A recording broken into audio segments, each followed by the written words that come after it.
साधना अपने काम में लगी हुई थी कि तभी उसकी मालकिन उस पर जोर से चिल्ला पड़ती है। सुनो महारानी, तुम्हारे हाथों में क्या मेहंदी लगी हुई है? जल्दी जल्दी काम नहीं कर सकती हो? देखो, वो वाला कमरा भी अभी साफ करना है। साधना घड़ी की तरफ देखती है। उसे आए हुए अभी आधा घंटा ही हुआ था और वो आधे से ज्यादा काम पूरा कर चुकी थी। मैडम जी, मुझे तो अभी आए हुए आधा घंटा हुआ है, बस एक कमरा ही तो बाकी रह गया है। बड़ी जबान चल रही है तुम्हारी। लगता है तुम्हें यहाँ पर काम नहीं करना। अपने पैसे पकड़ो और जाओ यहाँ से। मैडम जी, ऐसा तो मैंने कुछ नहीं कहा। आप इतना बुरा क्यों मान गई है? मुझ गरीब के पेट पर लात मारकर आपको क्या मिलेगा? मैं तुम्हें यहाँ नहीं देखना चाहती, बस जाओ यहाँ से। साधना अपने पैसे लेती है और रोते हुए घर की तरफ चल देती है। घर पहुंचने पर वो अपने आंसू पोंछती है और दरवाजा बजाती है। उसके घर में उसके अलावा उसके 2 बच्चे थे, बड़ी बेटी महक और छोटा बेटा कमल। माँ, तुम आ गई, जल्दी आओ, ये देखो, मैं तुम्हें कुछ दिखाना चाहती हूँ। माँ, तुम खुश हो जाओगी उसे देखकर। दोनों बच्चे लगभग साधना को खींचते हुए घर के पीछे 2 गमलों में, जहाँ ढेर सारे करेले बेल पर लगे हुए थे, साधना को दिखाते हैं, जिन्हें देखकर साधना खुश हो जाती है। आखिर तुम दोनों की मेहनत रंग लाई। सचमुच में बहुत ही अच्छे करेले लगे हैं। बाजार में तो ऐसे मिलते भी नहीं हैं। कितने ताजे ताजे हैं। बच्चों की खुशी देखते ही बन रही थी। माँ, कुछ करेले तोड़ लूं? आप करेले की सब्जी बहुत अच्छी बनाती हो। दोनों बच्चे अपनी अपनी जिद लेकर साधना को परेशान करने लगे। मेरे पास इसका एक और हल भी है। तुम दोनों की मुराद पूरी हो जाएगी। क्यों ना मैं तुम दोनों के लिए करेले के पकोड़े बनाऊं? करेले के पकोड़े? पर माँ, करेले तो कड़वे होते हैं। हाँ, करेले कड़वे होते हैं, लेकिन उसकी पकोड़े बहुत टेस्टी बनते हैं। पहले मैं बना लेती हूँ, फिर खाकर बताना। साधना बच्चों के लिए करेले के पकोड़े बनाने की तैयारी करती है। वो सबसे पहले सिलबट्टे पर चटनी बनाती है और फिर करेले के अंदर भरने के लिए मसाला। फिर वो बच्चों को पकोड़े बनाकर देती है। तभी साधना की पड़ोसन भी आ जाती है। अरे साधना, क्या बना रही हो? बड़ी अच्छी खुशबू आ रही है। आओ आओ दीदी, करेले के पकोड़े बना रही हूँ। क्या कहा तुमने? करेले के पकोड़े? भला करेले के भी पकोड़े होते हैं क्या? वो तो इतना कड़वा होता है, पकोड़े कैसे लगेंगे? कमल तब तक आधा पकोड़ा खा चुका था। वो खुशी से बोलता है, अरे आंटी, फिक्र मत करो, बहुत अच्छे बने हैं। सचमुच में मजा आ जाएगा। लग ही नहीं रहा कि ये करेले के पकोड़े हैं। सोचो मत आंटी, खाकर देखो, सचमुच माँ ने तो कमाल के पकोड़े बनाए हैं। बच्चों को इतने चाव से करेले के पकोड़े खाते हुए देखकर पड़ोसन का मन भी ललचा गया और उसने साधना से करेले का पकोड़ा ले लिया, साथ में सिलबट्टे पर पीसी हुई चटनी। छोटा सा टुकड़ा तोड़ करके पड़ोसन ने मुंह में डाला तो वो स्वाद से भर गया। क्या गजब के पकोड़े बनाए हैं। मैंने तो कभी सोचा ही नहीं था कि करेले के पकोड़े भी इतने स्वादिष्ट हो सकते हैं। क्यों री साधना, आज से पहले तो तूने कभी नहीं खिलाए करेले के पकोड़े? क्या बताऊं बहन, कुछ दिमाग में रहता ही नहीं है। हर वक्त बस कमाने की धुन लगी हुई है। काम मिल जाए तो 2 पैसे आ जाए, 2 पैसे आ जाए तो बच्चों की जरूरतें पूरी हो जाए। अब देखो, आज मेरी नौकरी छूट गई है, इसलिए मैंने तुम्हारे बेटे से बोला था कि मम्मी आ जाए तो बोलना कि मैंने बुलाया है। अब कहीं कोई काम हो तो जरूर बताओ। सच कह रही है, हम जैसे गरीबों के लिए तो काम ही सबसे ऊपर है। इसके चक्कर में तो सब भूल जाते हैं। साधना, मुझे थोड़ा सा टाइम दे, फिर किसी से पूछकर बताती हूँ। अच्छा सुन साधना, एक और पकोड़ा मिलेगा क्या? अरे कैसी बातें कर रही हो? अरे एक क्या, तुम 2 पकोड़े खाओ। एक और पकोड़ा खत्म करके पड़ोसन तारीफ करते हुए नहीं रुक रही थी। वो उसके लिए नौकरी ढूंढेगी ये कहकर वो दरवाजे तक पहुंची और फिर पलटकर वापस आ गई। क्या हुआ, और पकोड़े चाहिए क्या? अरे नहीं नहीं, अभी मुझे ख्याल आया। साधना इतने अच्छे करेले के पकोड़े बनाए हैं, चटनी भी गजब की है, और मुझे लगता है लोगों ने आज तक करेले के पकोड़े खाए भी नहीं होंगे। क्यों ना तुम करेले के पकोड़ों की दुकान खोल लो? हाँ माँ, चाची तो बिल्कुल ठीक कह रही है। ऐसे स्वादिष्ट करेले के पकोड़े तो सचमुच किसी ने कभी नहीं खाए होंगे। बाकी तुम्हारी मर्जी है, काम मिलेगा तो मैं तुम्हें जरूर बताऊंगी। ये कहकर पड़ोसन वहां से चली जाती है। साधना भी करेले के पकोड़े खाने लगती है। सचमुच ये तो बहुत अच्छे बने हैं, बिल्कुल माँ के हाथों जैसे करेले के पकोड़े लग रहे हैं। फिर वो अपने बचपन का समय याद करने लगती है, जब उनके बगीचे में करेले ही करेले लग गए और माँ ने इतने सारे करेलों का उपयोग पकोड़ों के रूप में कर दिया। और तब पहली बार साधना ने करेले के पकोड़े खाए थे। बचपन के दिनों को याद करके साधना के चेहरे पर मुस्कान आ गई। कई दिनों तक नौकरी की तलाश की, लेकिन नौकरी थी कि मिल ही नहीं रही थी और साथ में रखे हुए पैसे भी खत्म होने लगे। साधना ने करेले के पकोड़े की दुकान खोलने का सोच लिया। फिर वो पड़ोसन के पास जाती है। तूने बिल्कुल सही फैसला लिया है साधना। देख, बच्चों को पालने के लिए कुछ ना कुछ तो करना ही पड़ेगा। अब नौकरी तो तुम्हें पता ही है कितनी मिलती है। पढ़े लिखे लोग घरों में बैठे हुए हैं, हम जैसे अनपढ़ों को तो क्या ही मिलेगा। हाँ बहन, तुम बिल्कुल ठीक कह रही हो। तो पक्का ना मैं पकोड़ों की दुकान खोल लूं? अरे हाँ हाँ, खोल ले, और मैं हूं ना तेरा साथ देने के लिए। मैं सबको बताऊंगी कि तेरे यहाँ कितने टेस्टी करेले के पकोड़े मिलते हैं। फिर साधना ने हिम्मत करके करेले के पकोड़ों की दुकान खोल ली। उसने एक ठेला किराए पर ले लिया। घर से सिलबट्टे की बनाई हुई चटनी लेकर गई। आइए आइए, गरम गरम करेले के पकोड़े खाइए। ऐसा स्वाद ना कभी खाया होगा और ना ही कभी खाओगे। एक बार जो आओगे, बार बार खाने आओगे। आसपास से गुजरने वाले लोग करेले के पकोड़ों का नाम सुनते ही मुंह में कड़वाहट का एहसास कर रहे थे और कोई भी साधना की दुकान पर आ ही नहीं रहा था। तभी दो लड़के जो मोबाइल फोन से एक दूसरे की वीडियो बना रहे थे, करेले का पकोड़ा सुन के हंसने लगे। सुना तुमने, वो औरत करेले के पकोड़े बेच रही है। यार, हमें इस तरह हंसना नहीं चाहिए। क्या पता वो पकोड़े सचमुच में अच्छे बना रही हो। चल ना यार, वीडियो बनाते हैं। क्या पता उनके करेले के पकोड़े ही फेमस हो जाएं और हम इस तरह किसी का भला कर दें। ये सोचकर वो दोनों लड़के साधना के पास जाते हैं और पकोड़ों की प्लेट लगाने के लिए कहते हैं। आपने करेले के पकोड़े के बारे में ही क्यों सोचा? करेले तो कितने कड़वे होते हैं और कौन खाएगा? आप ये पकोड़े लीजिए और खाकर बताइए, क्या इन्हें कोई खाने के लिए वापस नहीं आएगा? साधना का कॉन्फिडेंस देखकर वो दोनों लड़के करेले का पकोड़ा खाने लगते हैं और खाते ही वाह वाह कर उठते हैं। बहुत बढ़िया, आपने बिल्कुल सच कहा। एक बारी जो खाएगा दोबारा जरूर खाने के लिए आएगा। तभी वो मोबाइल फोन साधना की तरफ कर देते हैं और लाइव टेलीकास्ट कर देते हैं कि देखिए, यहाँ पर एक औरत करेले के पकोड़े बना रही है जिनका स्वाद जबरदस्त है। फिर वो साधना को बोलने के लिए कहते हैं। मेरा आप सबसे हाथ जोड़कर निवेदन है कि एक बारी यहाँ आकर करेले के पकोड़े जरूर खाइए। उन दोनों के बहुत सारे दोस्त थे। उनके इस तरह लाइव करने पर अगले दिन कई लोग साधना के पास करेले के पकोड़े खाने के लिए आते हैं। साधना ने पकौड़ों की प्लेट का रेट 30 रुपए रखा हुआ था, जो देखते ही देखते हाथों हाथ बिक गई। जितने करेले मैं लेकर आई थी सारे निकल गए। हे भगवान, आज की मेहनत तो सफल हो गई। बस आगे भी ऐसे ही कृपा रखना। सारा सामान समेटकर साधना जब शाम को घर आती है तो वो बहुत खुश थी। साधना, कैसा रहा आज का दिन? बहन, सच कहूँ तो बहुत अच्छा रहा। कल तो मैं निराशा में डूब गई थी। सिर्फ 2 प्लेट पकोड़े निकले थे, बाकी आकर बच्चों को ही खिलाने पड़े।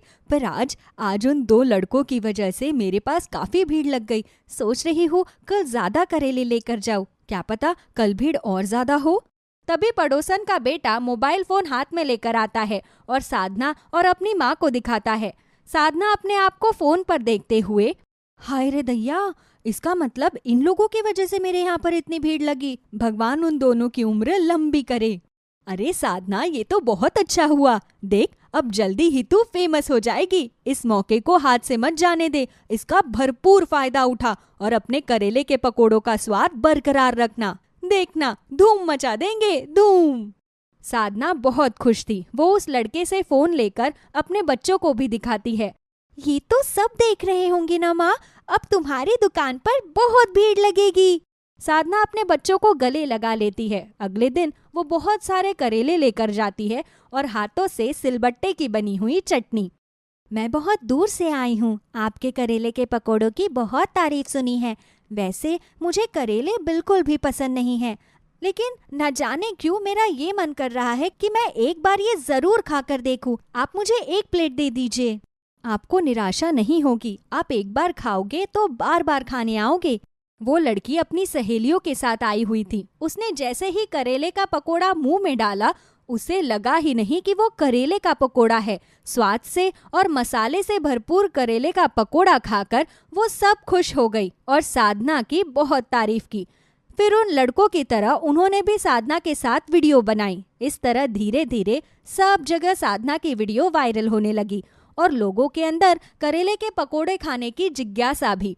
साधना के पास अब काफी भीड़ थी। वो बहुत सारे करेले लेकर आती है और करेले के पकोड़े खाने के लिए देती। कुछ महीनों बाद पाई पाई को मोहताज रहने वाली साधना के पास में अच्छा खासा पैसा जमा हो गया। अब उसके बच्चे भर पेट खाना खा रहे थे, अच्छे कपड़े पहन रहे थे। वो बार बार भगवान को धन्यवाद देना कभी नहीं भूलती और इस तरह करेले के पकोड़े ने साधना की जिंदगी को बिल्कुल बदल कर रख दिया। जानकी अपने बेटे सूरज के साथ विलासपुर नाम के एक गांव में रहती थी। जानकी के पति का देहांत बहुत सालों पहले ही हो गया था, जिसके बाद उसने पूरी जिंदगी अपना घर चलाने के लिए छोटे मोटे काम करके ही सूरज को पाला पोसा था। हे भगवान, मुझ गरीब के घर में कौन अपनी बेटी देगा? अगर वो जिंदा होते तो आज हमें इस गरीबी में न रहना पड़ता। चिंता मत करो माँ, अब तो मैं भी कमाने लगा हूँ। धीरे धीरे करके हमारे घर के हालात ठीक हो जाएंगे। लेकिन बेटा, अब मेरा शरीर जवाब देने लगा है। मैं अब इन घर के कामों और जिम्मेदारियों को नहीं संभाल सकती। मैं चाहती हूँ कि जल्द से जल्द मेरे घर में बहू आ जाए तो वो आकर इस घर को संभाल ले। जानकी अपने बेटे से ये सभी बातें कर ही रही होती है कि तभी उसके घर पर उसके बचपन की सहेली यशोदा आती है। अरे यशोदा, कितने दिनों बाद आना हुआ, कैसी है? घर परिवार में सब ठीक है? हाँ बहन, सब ठीक है। मैं तो बस तेरा हालचाल पूछने आई थी। मैं भी ठीक हूँ। बस सूरज के लिए एक अच्छी सी बहू मिल जाए तो फिर मेरी सारी चिंता दूर हो जाएगी। अगर तुम बुरा ना मानो तो हम अपनी दोस्ती को रिश्तेदारी में बदल सकते हैं। देखो बहन, हम दोनों ही हालात की मारी है। हम दोनों ने ही अपना पूरा जीवन गरीबी में बिताया है। मैं भी अपनी बेटी के लिए एक अच्छे लड़के की तलाश में हूँ और भला सूरज से अच्छा लड़का मेरी बेटी के लिए और कौन हो सकता है? अगर तुम कहो तो हम ये रिश्ता पक्का कर दे। सच कहूँ तो मैं भी यही चाहती थी, लेकिन इस गरीबी के मारे कभी ये बात कह ही नहीं पाई। बता सूरज, अगर तुझे मंजूर है तो मैं यशोदा बहन की बेटी के साथ तेरा रिश्ता पक्का कर दूं। अगर तुम्हें रिश्ता मंजूर है तो मुझे भी मंजूर है माँ। सबकी रजामंदी से कुछ दिनों में सूरज की शादी यशोदा की बेटी राधा से हो जाती है। लेकिन जब शादी के दिन सूरज राधा को देखता है तो वो उसे देखता ही रह जाता है। हे भगवान, माँ ने ये कैसी लड़की के साथ मेरी शादी करवा दी है? इतनी मोटी, अगर मैं इसके साथ खड़ा हो गया तो कहीं भी नजर नहीं आऊंगा। लेकिन अगर माँ ने इसे मेरे लिए पसंद किया है, कुछ ना कुछ सोच समझ कर ही किया होगा। अब ये जैसी भी है तो मेरी बीवी ही। विदाई के बाद जब राधा अपने ससुराल आती है तो जानकी खूब अच्छे से अपनी बहू का स्वागत करती है। बेटा, तुम दोनों बहुत थक गए होंगे, जाओ जाकर आराम कर लो। किसी चीज की जरूरत हो तो बता देना। सूरज अब राधा को लेकर अपने कमरे में चला जाता है और उसकी पसंद नापसंद जानने के लिए उससे बातें करने लगता है। शादी से पहले तो हम दोनों की कोई बात नहीं हुई, इसीलिए मैं चाहता हूँ कि तुम मुझे अपनी पसंद और नापसंद के बारे में बताओ। अगर कभी मुझे तुम्हारे लिए कुछ लाना हो तो कम से कम मैं तुम्हारे लिए वो चीज ला सकता हूँ। सूरज जी, मुझे तो सबसे ज्यादा ठेले की चाट पकौड़ी और मिठाइयाँ पसंद है। बाकी तो मुझे और किसी चीज का ज्यादा शौक नहीं। अच्छा तो फिर ठीक है, मैं कल तुम्हें बाजार में ले जाऊंगा। वहां तुम्हारा जो मन हो तुम खा लेना। अगले दिन सूरज राधा को लेकर बाजार में जाता है तो राधा हर ठेले पर बनी चीजों को खाने लगती है। बाजार में लगा हुआ एक भी ठेला ऐसा नहीं बचता जिस पर से राधा ने कुछ खाया न हो। जब सूरज उसे इस तरह खाते देखता है तो वो बेचारा तो उसे देखता ही रह जाता है और मन ही मन सोचता है, हे भगवान, भला एक इंसान एक ही समय पर इतना खाना कैसे खा सकता है? अगर ये इसी तरह खाती रही तो हफ्ते के राशन के सारे पैसे आज ही खत्म हो जाएंगे। सूरज जी, यहाँ पर जलेबी का तो कोई ठेला है ही नहीं। मुझे जलेबी खानी थी। राधा, अगर तुम एक साथ इतना खाओगी तो तुम्हारी तबीयत खराब हो जाएगी। तुम जलेबी कल खा लेना, मैं कल काम से घर लौटते हुए तुम्हारे लिए जलेबी ले आऊंगा। सूरज की बात सुनकर राधा की आंखों में आंसू आ जाते हैं और वो जलेबी खाने के लिए बाजार में ही रोना शुरू कर देती है। नहीं, मुझे अभी जलेबी चाहिए, चाहे आप कहीं से भी जलेबी लेकर आइए। मेरा जलेबी खाने का बहुत मन कर रहा है। अच्छा अच्छा ठीक है, इसमें रोने की क्या बात है। मैं नंदलाल हलवाई के यहाँ से तुम्हारे लिए जलेबी खरीद कर ले आता हूँ। अब सूरज नंदलाल हलवाई के पास जाकर 1 किलो जलेबी लेकर आता है, लेकिन राधा बाजार में ही उस 1 किलो जलेबी को अकेले ही चट कर जाती है। ये जलेबी तो बहुत ही स्वादिष्ट थी, लेकिन थोड़ी कम थी। कल आप मेरे लिए 2 किलो जलेबी लेकर आना। क्या कहा? 2 किलो जलेबी? मैं ये 1 किलो जलेबी हम तीनों के लिए लेकर आया था और तुम इसे अकेले ही खा गईं। सूरज की ये बात सुनकर राधा फिर से रोना शुरू कर देती है। बाजार में खड़े सभी लोग रोते हुए राधा को देखकर सूरज को घूर घूर कर देखने लगते हैं। अरे चुप हो जाओ राधा, मैंने तुमसे ऐसा तो कुछ भी नहीं कहा कि तुम रोना शुरू कर दो। देखो, तुम्हारे रोने की वजह से सब लोग मुझे ही घूर घूर कर देख रहे हैं। देखिए, आप इस तरह मेरे खाने पर नजर मत लगाइए। जब भी कोई मेरे खाने पर नजर लगाता है तो मुझे खुद ब खुद ही रोना आ जाता है। अच्छा बाबा ठीक है, नहीं लगा रहा मैं तुम्हारे खाने पर नजर। चलो अब घर चलते हैं। सूरज और राधा जैसे ही घर पहुंचते हैं तो राधा फिर से उससे रात के खाने के बारे में पूछने लगती है। माँ जी बताइए, आज मैं रात के खाने में क्या बनाऊं? मुझे तो भूख लगनी शुरू हो गई है।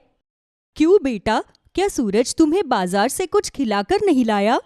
खिलाए तो था माँ जी, गोलगप्पे, टिक्की की चाट, दही बड़े, छोले भटूरे, कचौड़ी, समोसे और बस 1 किलो जलेबी। अब आप ही बताइए, इतने से खाने से किसी का पेट थोड़ी ना भरेगा।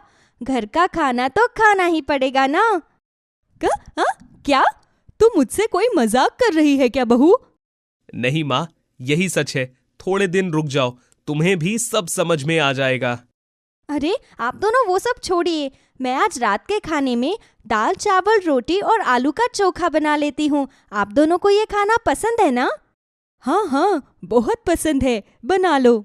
अब राधा एक बड़ा कुकर भर के दाल और एक बड़ा कुकर भर के चावल बनाती है और साथ ही 2 किलो आलू का चोखा बनाकर साथ में 40-50 रोटियां सेक लेती है। हे भगवान, इतना सारा खाना! तूने किसी को दावत पर बुलाया है क्या बहू? नहीं माँ जी, अगर मैंने किसी को दावत पर बुलाया होता तो इतना कम खाना थोड़ी ना बनाती। ये खाना तो हम तीनों के लिए है। अब वो तीनों खाना शुरू करते हैं तो जानकी और सूरज 2-2, 3-3 रोटियां खाकर उठ जाते हैं, लेकिन राधा अकेले ही बाकी का सारा खाना खाकर खत्म कर देती है। बहू, ये तू क्या कर रही है? अगर तू एक साथ इतना खाना खाएगी तो बीमार हो जाएगी। खामखा ही इस छोटी सी उम्र में डॉक्टर के चक्कर काटने पड़ेंगे। अपनी सास की बात सुनकर राधा फिर से रोना शुरू कर देती है और रोती हुई अपने कमरे में चली जाती है। अरे बेटा, इसने रोना क्यों शुरू कर दिया? मैंने तो बस इसके भले के लिए ही कहा था। मैं जानता हूं माँ, लेकिन ये हमारी बात को समझ ही नहीं रही है। ना जाने आगे क्या होगा। मुझे तो ये समझ में नहीं आ रहा कि इसने एक ही दिन में पूरे हफ्ते का राशन खत्म कर दिया। एक तो हम वैसे भी इतने गरीब हैं, और अगर हम रोज इतना सारा खाना बनाने लगे तो मैं तो सड़क पर ही आ जाऊंगा। धीरे धीरे सूरज और राधा की शादी को अब 1 महीना बीत जाता है, लेकिन इस 1 महीने के अंदर राधा इतना खाना खा लेती है कि सूरज की तनख्वाह के साथ साथ उसके सेविंग्स के सारे पैसे भी अब खत्म होने लगते हैं। सूरज जी, मैंने आपसे कहा था ना कि घर आते वक्त मेरे लिए नंदू हलवाई के यहाँ से शुद्ध खोए के पेड़े और बर्फी लेकर आना। आप मेरे लिए वो लेकर क्यों नहीं आए? राधा, तुम समझने की कोशिश क्यों नहीं करती? तुम्हें पता भी है कि पिछले 1 महीने में मेरी तनख्वाह के साथ साथ मेरी सेविंग्स के भी सारे पैसे सिर्फ तुम्हारे खाने में खर्च हो गए हैं। अब मेरे पास बिल्कुल भी पैसा नहीं है, इसीलिए प्लीज तुम अपना ये खाना पीना थोड़ा कम करो, नहीं तो अगले महीने तक मुझे मंदिर के बाहर बैठकर भीख मांगनी पड़ेगी। मैं सब समझ गई जी कि आप मुझसे कोई प्यार नहीं करते। आप भी बाकी सब की तरह मुझे मेरे खाने पीने पर टोकते हैं। तुम समझने की कोशिश क्यों नहीं कर रही हो राधा? मुझे आपकी कोई बात नहीं सुननी जी। सूरज की बात सुनकर राधा रोती हुई अपने कमरे में चली जाती है और अंदर का दरवाजा बंद करके अकेली कमरे में सो जाती है। बेचारे सूरज को राधा की वजह से उस रात बाहर बरामदे में ही सोना पड़ता है। सुबह जब सूरज और उसकी माँ राधा को घर में ढूंढते हैं तो उन्हें राधा कहीं भी नहीं मिलती, जिस वजह से वो दोनों बहुत ही परेशान हो जाते हैं। हे भगवान, मेरी बहू कहाँ चली गई? ना तो वो अपने मायके गई है और ना किसी सहेली के घर। अब उसे ढूंढे तो कहाँ ढूंढे? ऐसा क्या कह दिया तूने मेरी बहू को, जो मेरी बहू घर छोड़कर ही चली गई? मैंने उससे ऐसा तो कुछ भी नहीं कहा माँ, बस जो बात थी वो मैंने उससे कही। एक तो वो मेरी बात समझती नहीं, ऊपर से तुम भी मुझे ही सुना रही हो। बेटा, अगर बहू नहीं मिली तो हम उसके घर वालों को क्या जवाब देंगे? तू मुझे देवी माँ के मंदिर ले चल। अब तो देवी माँ ही मेरी बहू को मेरे घर वापस लेकर आएगी। सूरज अब अपनी माँ को लेकर देवी माँ के मंदिर जाता है तो उन दोनों की नजर भंडारे में बैठी राधा पर पड़ती है। अरे बाप रे बाप, हम यहाँ सुबह से इसके लिए परेशान हो रहे हैं और ये यहाँ पर बैठी आराम से भंडारा खा रही है। भाई साहब, ये बहन जी आपके साथ हैं क्या? हाँ भैया, ये मेरी पत्नी है। क्यों, क्या हुआ? कुछ नहीं, बस मैंने आज से पहले ऐसा कोई इंसान नहीं देखा जो घंटों तक लगातार इतना खाना खा सकता हो। सुबह से जब से भंडारा शुरू हुआ है तब से लगातार भंडारे में बैठकर खाए ही जा रही है। उस आदमी के इतने कहते ही राधा को अचानक बहुत तेज खांसी आने लगती है और वो खांसती खांसती अचानक वहीं पर बेहोश हो जाती है। तभी सूरज वहां पर एम्बुलेंस को कॉल करके बुलाता है। अस्पताल में चेकअप करने के बाद डॉक्टर राधा को दवाई देते हैं, जिससे उसे थोड़ी देर में होश आ जाता है। डॉक्टर साहब, मेरी पत्नी को क्या हो गया था? वो अचानक बेहोश कैसे हो गई? देखिए, आपकी बीवी का कोलेस्ट्रॉल लेवल बहुत बढ़ गया है, जिसकी वजह से उनके हाथ पर प्रेशर आ गया था। अगर ऐसे ही चलता रहा तो कुछ ही दिनों में शायद इन्हें हार्ट अटैक भी आ सकता है। क्या कहा डॉक्टर साहब? Heart attack? जी हाँ, आप जरूरत से बहुत ज्यादा खाना खाती हैं और तो और आप उसे हजम करने के लिए कोई भी फिजिकल एक्टिविटी नहीं करती। अगर आपने समय रहते अपने रूटीन और लाइफस्टाइल को नहीं सुधारा तो वो दिन दूर नहीं कि आपको हार्ट अटैक आ जाएगा। मैं आपको एक डाइट और एक्सरसाइज का चार्ट बना कर देता हूँ, अब से आप सिर्फ उसको ही फॉलो करेंगी। डॉक्टर की बात सुनकर राधा इस बार बहुत सीरियस हो जाती है। अब वो डॉक्टर के बताए अनुसार अपना खान पान ठीक कर लेती है और साथ ही एक्सरसाइज करनी भी शुरू कर देती है। कुछ ही महीनों में उसका वजन भी घटने लगता है और वो खुद को पहले से ज्यादा तंदुरुस्त महसूस करने लगती है। माँ जी, सूरज जी, मुझे माफ कर दीजिए। जब आप मुझे मेरे भले के लिए समझाते थे तब मैं आपकी बातों को ताना समझकर रोना शुरू कर देती थी, लेकिन अब मैं सब कुछ समझ चुकी हूँ। अब मैं अपने इस वजन को फिर से कभी नहीं बढ़ने दूंगी और हमेशा डॉक्टर की बताई गई हर बात का ध्यान रखूंगी। इसके बाद राधा हमेशा एक हेल्दी रूटीन फॉलो करती है और सूरज के साथ मिलकर हेल्दी खाने का एक ढाबा खोलती है।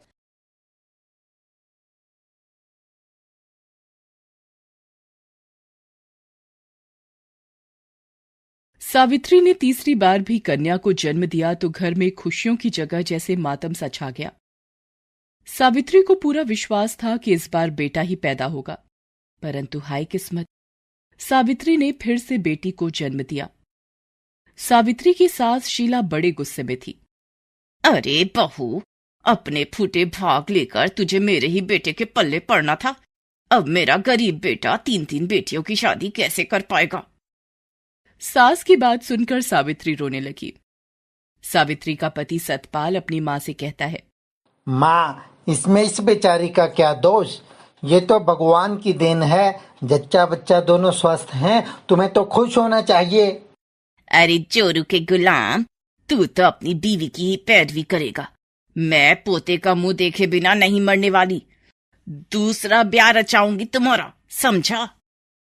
माँ, तुम भी कैसी बातें करती हो? अब मेरी दूसरी शादी की बात करती हो? अभी क्या मेरी उम्र है दूसरी शादी करने की? अब अगर मेरी दूसरी शादी की बात की तो मेरे मुंह से कड़वी बात ही सुनोगी। लो देखो, अरे क्या जमाना आ गया है। अब अपना बेटा ही भली बुरी सुनाने की बात कर रहा है। सतपाल घर से बाहर चला गया। शीला भी अपने कमरे में चली गई। सावित्री ने अपनी माँ को अपने घर बुलाया हुआ था। सावित्री की माँ लाजो देवी सब देख सुन रही थी। बेचारी क्या कहती, चुप बैठी रही। सावित्री बेटी, देखो तो कितनी सुंदर लग रही है ये। माँ, मेरी तो किस्मत ही खराब है। ये भी शायद खराब किस्मत लेकर पैदा हुई है। देखो ना, इसके सर में ये गुम्मड़ जैसे ना जाने क्या है। देखो तो ये क्या हो गया है। लाजो ने गुम्मद को हल्का सा दबाया तो बच्ची रोने लगी। बेटी, अब क्या होगा। बेटी पैदा होने से एक तो घर में वैसे ही सब नाखुश हैं, अब ये गुम्मड़।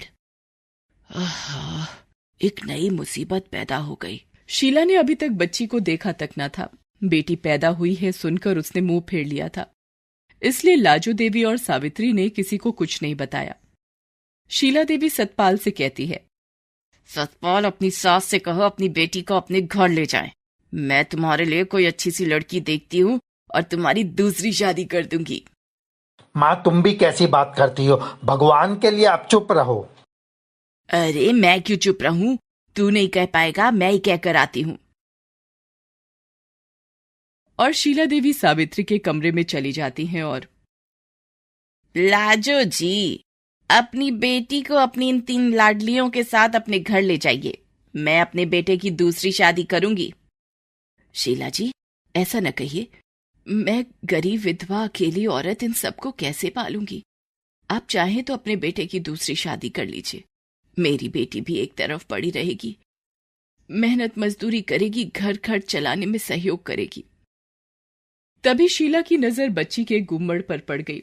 उसे देखकर शीला देवी का पारा बहुत चढ़ जाता है और वो गुस्से से बोलने लगती है, हे राम, ये क्या, ये कौन सा रोग लेकर पैदा हुई है ये लड़की। कहकर शीला देवी रोने लगी। अब तो मैं इनको एक पल भी नहीं रखने वाली। कहकर वो दंदनाती हुई वहां से चली गई। दूसरे ही दिन सुबह सतपाल और सावित्री बच्ची को डॉक्टर के पास लेकर गए। सतपाल जी, बच्ची का सीटी स्कैन करना पड़ेगा, 3000 का खर्चा आएगा। डॉक्टर साहब, मेरे पास अभी इतने रुपए नहीं है। मैं रुपयों की व्यवस्था करके कल फिर आऊंगा। ठीक है, परंतु ये गुम्मड़ फट गया तो बच्ची की जान भी जा सकती है। और हाँ, बच्ची का ऑपरेशन करना पड़ेगा, तो इसमें खर्च कुछ ज्यादा आएगा। सतपाल कुछ नहीं बोला। असहाय सा अपनी बीवी और बच्ची की तरफ देखने लगा जैसे रो पड़ेगा। घर वापस आकर सावित्री ने जब सारी बात अपनी माँ लाजो देवी को बताई तो माँ बेटी ने आपस में सलाह करके ये फैसला किया कि लाजो बच्ची को अपने साथ अपने घर ले जाएगी। सतपाल भी इस बात के लिए राजी हो गया। शीला भी खुश हो गई। चलो, बला टली। माँ, मैं इसको अपने सामने मरते हुए नहीं देख सकती। तुम्हारे पास मर जाएगी तो मैं यहीं पर 2 आंसू बहा लूंगी। लाजो देवी 3 दिन की बच्ची को अपने घर लेकर आई तो गांव की औरतें तरह तरह की बातें करने लगी। लाजो किस किस का मुंह थामती। दूसरे दिन लाजो बच्ची को लेकर वैद्य जी के पास गई। लाजो बहन, मैं गारंटी तो नहीं देता, कोशिश करके देखता हूँ। भगवान ने चाहा तो ठीक हो जाएगी। ये लो, इस पाउडर का लेप बनाकर रात को जब बच्ची सो जाए तो गुम्मड़ पर लगा देना, पट्टी बांध देना। वैद्य जी और लाजो के 1 महीने के अथक प्रयास से बच्ची ठीक होकर हंसने खेलने लगी। गाय के दूध में पानी मिलाकर दूध देकर लाजो किसी तरह बच्ची को जीवित रखे हुए थी। लाजो ने बच्ची का नाम सिमरन रख दिया था। दिन गुजर रहे थे। बच्ची अब बड़ी हो गई थी। विधवा पेंशन तथा खेतीबाड़ी से लाजो का खर्चा पानी चल रहा था। एक दिन सावित्री माँ के घर बच्ची को देखने आई। माँ, ये कितनी बड़ी हो गई है, तुमने बचा लिया माँ इसको। सिमरन, इधर आ बेटे, मैं तुम्हारी माँ हूं। नहीं नहीं, तुम मेरी माँ नहीं हो, मेरी माँ तो ये है। कहकर सिमरन लाजो देवी से लिपट गई। आप कहाँ से आई हैं और आप मेरी माँ को माँ क्यों कह रही हो? क्या तुम भी मेरी माँ की बेटी हो? लाजो और सावित्री सिमरन की बात सुनकर हंसने लगी। इस तरह सिमरन अब 14 वर्ष की हो चुकी थी। अब वो 9th क्लास में पढ़ रही थी। सतपाल और सावित्री सिमरन से मिलने आते रहते थे, परंतु वो सिमरन को कभी अपने घर लेकर नहीं गए, क्योंकि उनके घर का माहौल अच्छा नहीं था। घर कच्चा था। सिमरन से बड़ी बहन 10th क्लास में फेल होकर घर में बैठी थी और सबसे बड़ी बहन ने तो स्कूल का मुंह भी नहीं देखा था। अपने पापा को सिमरन सतपाल अंकल कहती थी। सिमरन को बचपन से ही क्रिकेट खेलने का बहुत शौक था। उसके दूर के क्रिकेटर माँ ने सिमरन की कोचिंग भी लगवा रखी थी। 12th क्लास की बोर्ड परीक्षा में सिमरन ने प्रदेश भर में टॉप किया। साथ ही अब वो स्टेट क्रिकेट टीम की कप्तान ही नहीं बल्कि उसकी टीम चैंपियन भी बन चुकी थी और अब तो उसका नेशनल विमेंस क्रिकेट टीम में सिलेक्शन भी हो चुका था। सिमरन के पास अब धन, यश, कीर्ति सब था। लाजो देवी अब बहुत खुश रहती थी। आज वो पहली बार अपने असली घर, अपने माँ बाप के पास आई थी। उसे अब पता चल चुका था कि उसके असली माता पिता सतपाल और सावित्री ही हैं। सिमरन सबसे मिलकर बहुत खुश हुई, परंतु घर की दशा देखकर उसे रोना आ रहा था। आंटी, मैं जल्दी ही आपके घर को पक्का करवा दूंगी। एक दिन अचानक लाजो देवी की हार्ट अटैक से मृत्यु हो गई। सिमरन वहां अब अकेली हो गई थी। कुछ दिन के लिए वो अपने घर, अपने माता पिता के पास आकर रहने लगी थी। अब वो सतपाल और सावित्री को पापा माँ कहने लगी। माँ, मुझे अपनी आगे की परीक्षा के लिए शहर जाना है जो अगले ही हफ्ते है। ठीक है बेटी, जैसा तू ठीक समझे। सिमरन अगले ही दिन सबसे आशीर्वाद लेकर वहां से चली जाती है। उसी शाम सतपाल के पास वहां का सेठ आ जाता है और सतपाल से कहता है, सतपाल, देख भाई, तूने बहुत साल पहले जो पैसे लिए थे अभी तक वापस नहीं दिए हैं, इसलिए तुझे अब यह घर खाली करना होगा। ये क्या बोल रहे हो सेठ जी? मैंने तो तुम्हारा एक एक पैसा वापस लौटा दिया है, वो भी ब्याज के साथ। तो भाई ये सब कागज का झूठे हैं, और उनके ऊपर ये देख जो तेरे दस्तखत हैं वो भी झूठे हैं क्या? क्या बात है सतपाल, ये सेठ क्या बोल रहा है? माँ, ये सेठ झूठ बोल रहा है। मैंने इसके सारे पैसे दे दिए हैं। पता नहीं ये कहाँ से झूठे कागजात ले आया है। मैं तुमको बस 1 महीने का समय देता हूँ सतपाल, और उसके बाद मेरे आदमी यह मकान खाली करवा लेंगे। मैं ऐसे ही नहीं इस गांव का मुखिया बन गया हूँ। वो सेठ सतपाल को धमकी देकर वहां से चला जाता है और अब सतपाल बहुत ही चिंता में आ जाता है कि अपनी बूढ़ी माँ, पत्नी और जवान बेटियों को लेकर कहाँ जाएगा। वो सेठ इसी तरह गांव वालों की जमीन को हड़प करके पैसा अपने पास इकट्ठा कर रहा था। बेटा सतपाल, अब हम क्या करेंगे? तुम पुलिस में जाकर रपट करवा दो कि सेठ झूठ बोल रहा है। माँ, इस सेठ के खिलाफ जाना इतना भी आसान नहीं है। अब तो भगवान ही कुछ करे तो करे, वरना अब कोई भी रोशनी की किरण नहीं दिखाई दे रही। 1 महीना भी बीत जाता है और फिर सेठ अपने बदमाशों के साथ वहां पहुंच जाता है और सतपाल का घर खाली कराने लगता है। चलो उठाकर घर से बाहर गिरा दो सारा सामान। नहीं सेठ जी, आप ऐसा नहीं कर सकते। मैं अपने परिवार को लेकर कहाँ जाऊंगा? मेरी बूढ़ी माँ है, मेरी 2 जवान बेटियां हैं। ये तू सोच कि कहाँ जाएगा इन सबको लेकर? मुझे अपना पैसा चाहिए बस। जो भी घर से बाहर ना निकले उसको भी धक्के देकर बाहर निकाल दो। सेठ के आदमी घर में जाने लगे कि तभी पुलिस की गाड़ी वहां पर आकर रुकती है और एक पुलिस अफसर वहां पर आ जाती है। और वो पुलिस अफसर और कोई नहीं, सतपाल की छोटी लड़की सिमरन थी। वो अपनी मेहनत से पुलिस अफसर बन गई थी। क्यों सेठ जी, आपसे पैसा ब्याज पर लिया था मेरे पिताजी ने और वो आपको वापस नहीं मिला, क्या ये सही है? सेठ डर गया था और डर के कारण कुछ भी नहीं बोल रहा था। तभी वहां पर लोग इकट्ठा हो जाते हैं और वो पुलिस को सारी बात बताने लगते हैं कि किस तरह से ये लालची सेठ सबकी जमीन पर कब्जा कर लेता है। सेठ जी, कल तक का समय देती हूँ, सब गांव वालों की जमीन वापस कर देना, वरना जेल की हवा खानी पड़ेगी। सेठ पुलिस के डर से सबकी जमीन वापस कर देता है और सारे गांव वाले भी अब खुश थे। शीला देवी बहुत खुश थीं। वो सिमरन के पास आकर बोलती हैं, बेटी, मुझे माफ कर दे। तेरे पैदा होने पर मैंने तेरी माँ को बहुत बुरा कहा था। मुझे माफ कर दे बेटी। मुझे आपसे कोई शिकायत नहीं है दादी। मैं आपसे ये कहना चाहती हूँ कि लड़की भी लड़कों से कम नहीं होती। आज लड़कियां भी देश की प्रधानमंत्री बन रही हैं, हवाई जहाज चला रही हैं, पुलिस में हैं। आपको अपनी सोच अब बदलनी होगी। हाँ बेटी, आज तूने ये साबित कर दिया कि लड़कियां भी लड़कों से कम नहीं हैं। दोनों दादी पोती गले मिलती हैं और सावित्री देवी और सतपाल दूर से खड़े होकर मुस्कुरा रहे थे। गरीब की दोस्ती। ये बात है एक छोटे से गांव बीजापुर की। वहां पर राजू नाम का एक लड़का रहता था। बचपन में एक हादसे के दौरान उसके माता पिता चल बसे और उसकी भी आंखों की रोशनी चली गई। उसकी मौसी ने उसको पाल पोस कर बड़ा किया। एक दिन राजू ने फैसला किया कि वो शहर में जाकर रहेगा और कुछ भी करके अपना गुजारा करेगा। इसलिए उसने जाकर अपनी मौसी से बात की। मौसी, मैं शहर जाना चाहता हूँ। बेटा राजू, तू शहर क्यों जाना चाहता है? वहां तेरा ध्यान कौन रखेगा? और बेटा, तू जो सुबह सुबह भजन गाता है, उसको सुनकर ही तो मेरी सुबह होती है। मैंने सुना है कि शहर में हम जैसे अंधे लोगों को भी कोई ना कोई काम मिल जाता है। यहाँ गांव में मैं दिन भर बस गाता ही रहता हूँ। क्या गाना गाकर हमारा गुजारा चलेगा मौसी? बेटा, तो क्या हुआ, तू गांव में ही रह।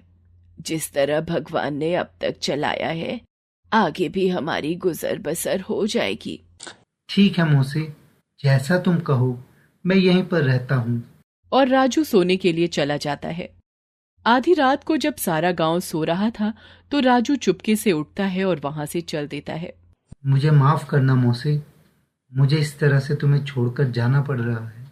राजू अकेला ही शहर की तरफ चल पड़ता है और वो पैदल ही शहर पहुंच जाता है। राजू को भूख भी लगने लगी थी। उसके पास कुछ पैसे थे तो वो कुछ खाने की तलाश में चल देता है। क्या यहाँ पर कुछ खाने की दुकान है? एक आदमी राजू से पूछता है। क्यों, तुम्हें खाने की दुकान पर जाना है? हाँ भाई, मैं देख नहीं सकता, इसलिए क्या तुम मुझे वहां तक छोड़ सकते हो?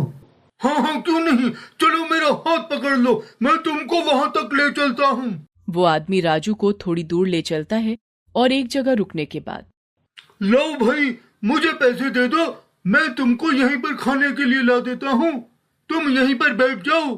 वो आदमी राजू के पैसे लेकर चला जाता है लेकिन वापस नहीं आता। राजू वहीं पर उसका इंतजार करता रहता है। बहुत देर होने पर जब वो वापस नहीं आता तो राजू घबरा जाता है।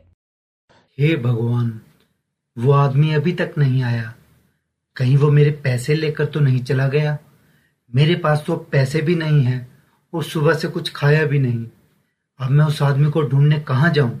राजू उठता है और वहां से चल देता है। चलते चलते राजू सड़क के किनारे पहुंच जाता है और सड़क पार करने लगता है। लेकिन सामने से एक गाड़ी बहुत तेजी से आ रही थी कि तभी एक हाथ राजू को पकड़ लेता है। अरे भाई, अंधे हो क्या? अभी वो गाड़ी वाला तुमको उड़ाकर चला जाता। हाँ भाई, अंधा ही हूँ। क्या? देखो भाई, मुझे माफ करना, मैं नहीं जानता था कि तुम नहीं देख सकते। लेकिन तुम यहाँ क्या कर रहे हो? भाई, एक आदमी मेरे पैसे लेकर चला गया।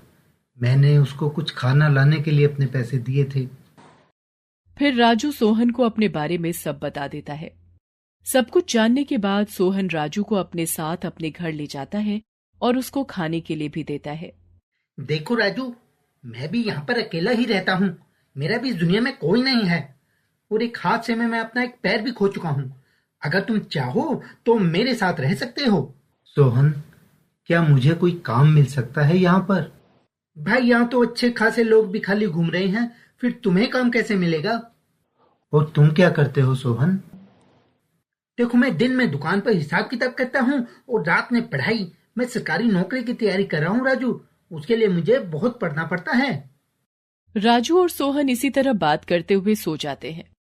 अगले दिन सुबह मोहन अपने काम पर जाने लगता है तो राजू से कहता है, देखो राजू, मैंने खाना बनाकर रख दिया है, तुम दिन में खा लेना। सोहन वहां से चला जाता है। राजू भी कुछ देर बाद वहां से बाहर चला जाता है। वो सोच रहा था कि वो क्या करे जिससे कि कुछ पैसे भी कमा सके। वो उस शहर में लोगों के पास काम मांगने के लिए जाता है, लेकिन जैसे ही लोगों को पता चलता है कि वो देख नहीं सकता तो लोग उसको काम के लिए मना कर देते हैं। अब मैं क्या करूं? मुझे तो कोई भी काम नहीं दे रहा। अब मैं गांव भी क्या मुंह लेकर जाऊंगा? थका हारा राजू वहीं पर बैठ जाता है। शाम होने पर वो सोहन के घर की तरफ चल देता है और थोड़ी देर में वो घर पहुंच जाता है। सोहन भी घर आ चुका था। राजू को आता देख वो बोलता है, अरे राजू, तुम कहां से आ रहे हो? शहर घूमने के लिए गए थे क्या? हाँ सोहन, मैंने सोचा सारा दिन घर पर क्या करूंगा, इसलिए घूमने चला गया था और काम की भी तलाश कर रहा था। तो क्या हुआ, काम नहीं मिला क्या? कहीं काम नहीं मिला सोहन। जैसे ही लोगों को पता चलता था कि मैं देख नहीं सकता, वो मुझे वहां से भगा देते थे। कोई बात नहीं, तुम मन छोटा मत कर, चल आज आराम कर ले। दोनों दोस्त खाना खाकर कुछ देर बातें करते हैं। फिर राजू सो जाता है और सोहन पढ़ाई करने लग जाता है। सोहन को यही समय मिलता था पढ़ने के लिए, क्योंकि दिन में तो वो काम करता था। आखिर क्या करता? अगर वो ये काम न करता तो खाने और रहने की व्यवस्था कैसे होती? अभी सोहन को कुछ ही देर हुई थी पढ़ते हुए कि लाइट चली जाती है। लो, आज फिर ये बिजली चली गई। अगर ये रोज ऐसे ही जाएगी तो मैं पढ़ूंगा कैसे? सोहन कुछ देर बैठकर इंतजार करता है और फिर सो जाता है। अगली सुबह होने पर सोहन तैयार होकर अपने काम के लिए जाने लगता है और जाते जाते राजू को कहता है, अच्छा राजू, मैं काम पर जा रहा हूँ, तुम अपना ध्यान रखना। ठीक है सोहन। सोहन के जाने के बाद थोड़ी देर में राजू भी काम की तलाश में निकल पड़ता है। राजू दिन भर शहर में घूमता है, लोगों के पास काम मांगने के लिए जाता है, लेकिन आज भी वही सब हुआ जो कल हुआ था। राजू थक हार कर एक मंदिर के सामने बैठ जाता है। हे भगवान, क्या मेरे लायक ऐसा कोई भी काम नहीं कि कोई मुझसे करवा सके? राजू वही मंदिर के सामने गाना गाने लगता है। उसकी आवाज बहुत ही मधुर थी, इसलिए जो भी उसका गाना सुनता वो उसकी तरफ खींचा चला आता, और इस तरह अब उसके चारों तरफ लोग इकट्ठा हो गए थे और उसका गाना सुन रहे थे। लेकिन राजू इस बात से अनजान था कि उसका गाना सुनकर लोग उसके आसपास इकट्ठा हो गए थे। जैसे ही राजू गाना बंद करता है, उसके पास कुछ लोग आते हैं और उसके हाथ में पैसे देकर जाने लगते हैं। वाह बेटा, तुमने तो बहुत अच्छा गाना गाया। तुम्हारे ऊपर तो माँ सरस्वती का आशीर्वाद है। कौन है और ये मेरे हाथ में सब क्या देकर जा रहे हो? बेटा, तुम मंदिर के सामने गाना गा रहे थे ना, इसलिए ये सब तुमको पैसे देकर जा रहे हैं। नहीं नहीं, मुझे भीख नहीं चाहिए, मैं भिखारी नहीं हूँ। अपने पैसे वापस ले जाओ सब, मैं भिखारी नहीं हूँ, मुझे किसी के पैसे नहीं चाहिए। अगर कोई दे सकता है तो मुझे काम दे दो। बेटा, सारे लोग तो जा चुके हैं, अब कोई भी यहाँ पर नहीं है। बाबा, तुम कौन हो? तुम नहीं गए? बेटा, मैं तो यही मंदिर के सामने ही रहता हूँ और आने जाने वाले सब पैसे मांग कर ही अपना पेट पालता हूँ। अच्छा बाबा, तो ये पैसे आप रख लो। राजू सारे पैसे उस बाबा को देकर वापस सोहन के घर की तरफ चल देता है। घर पहुंचने पर उसको उदास देखकर सोहन कहता है, क्या हुआ राजू, बहुत उदास हो? लगता है किसी ने भी तुमको कोई काम नहीं दिया। फिर राजू सोहन को दिन की सारी बात बता देता है कि किस तरह वो दिन भर शहर में लोगों के पास काम की तलाश में गया, फिर किस तरह उसने मंदिर में गाना गाया और लोगों ने उसको पैसे दिए। अच्छा राजू, क्या तू सच में इतना अच्छा गाना गाता है? ये तो पता नहीं, लेकिन मौसी भी ऐसा ही कहती थी कि मेरा भजन सुनने से ही उनकी सुबह अच्छी होती है। इसी तरह रात हो जाती है और सोहन पढ़ने के लिए बैठ जाता है। आज राजू भी सोहन के साथ ही बैठा हुआ था कि फिर से बिजली चली जाती है। सोहन फिर से गुस्सा करता है तो राजू पूछता है, क्या बात है सोहन, तुम गुस्सा क्यों कर रहे हो? सोहन सारी बात राजू को बताता है कि जब भी वो पढ़ने बैठता है तो थोड़ी ही देर बाद बिजली चली जाती है। राजू, इस तरह से तो मैं कभी भी परीक्षा में पास नहीं हो पाऊंगा। सोहन गुस्से में वहां से चला जाता है और मायूस होकर सो जाता है। राजू भी सोहन की इस परेशानी से चिंता करने लगता है और अगले दिन सुबह होने पर सोहन भी अपने काम पर चला जाता है और राजू भी। मुझे सोहन के लिए कुछ तो करना ही होगा। वो मेरा दोस्त है, उसने मुझे रहने के लिए जगह दी। क्या मैं उसके लिए कुछ नहीं कर सकता? राजू यही सब सोचता हुआ जा रहा था। चलते चलते वो उसी मंदिर के सामने पहुंच जाता है जहां पर उसको वही बाबा मिल जाते हैं। वो बाबा राजू के पास आते हैं और राजू उनको अपने बारे में बताता है और अपने दोस्त की परेशानी भी बताता है। बेटा, इसका एक ही हल है, तुम बैटरी से चलने वाला बल्ब ले लो, लेकिन उसके लिए थोड़े ज्यादा पैसों की जरूरत होती है। अगर मेरे पास होते तो मैं तुम्हारी मदद जरूर करता बेटा, लेकिन तुम कल के जैसे अगर गाना गाओ तो 2-3 दिन में ही इतने पैसे आ सकते हैं कि तुम बैटरी वाला बल्ब ले सको। ठीक है बाबा, मैं कुछ भी करने के लिए तैयार हूँ अपने दोस्त के लिए। फिर राजू मंदिर के सामने पहुंचकर फिर से गाना गाने लगा और फिर से वही सब हुआ। लोग वहां आए और कुछ ने राजू को पैसे भी दिए, लेकिन आज राजू ने वो पैसे अपने पास रख लिए। राजू इसी तरह 3-4 दिन मंदिर के सामने आता और गाना गाता। और आज राजू के पास इतने पैसे हो गए थे कि वो बैटरी वाला बल्ब ले सके। वो बाबा के साथ जाकर वो बैटरी वाला बल्ब ले आता है। बाबा, आज मैं बहुत खुश हूँ, आज मैं बहुत खुश हूँ, मैं जल्दी घर जाता हूँ। आज राजू सोहन से भी पहले घर पहुंच जाता है। जब सोहन घर पहुंचता है तो राजू को घर पाकर वो बोलता है, क्या बात है राजू, आज तुम इतनी जल्दी आ गए? हाँ दोस्त, आज ज्यादा लोगों से नहीं मिला इसलिए जल्दी आ गया। रात होने पर फिर से वही होता है। सोहन पढ़ने लगता है और कुछ ही देर में बिजली चली जाती है। अंधेरा हो जाता है, लेकिन अचानक से रोशनी होने पर सोहन जब देखता है तो राजू बैटरी वाला बल्ब लिए खड़ा हुआ था। सोहन, अब तुमको चिंता करने की कोई जरूरत नहीं। जब भी बिजली जाएगी तो तुम ये बैटरी वाला बल्ब दिलाकर पढ़ाई कर लेना दोस्त। राजू, लेकिन तू ये लाया कहाँ से? तेरे पास इतने पैसे कहाँ से आए? राजू सोहन को सारी बात बता देता है कि किस तरह उसने ये सब किया। सोहन राजू को अपने गले से लगा लेता है। राजू मेरे दोस्त, तूने मेरे लिए वो काम क्यों किया जो तू करना भी नहीं चाहता? सोहन, जब तू बड़ा अफसर बन जाएगा तो हम दोनों की ही जिंदगी संवर जाएगी ना दोस्त, यही सब सोचकर। अब सोहन रोज रात को अच्छे से पढ़ाई करने लगा, क्योंकि अब उसकी बिजली की परेशानी भी दूर हो चुकी थी। दोनों की दोस्ती और भी पक्की हो चुकी थी।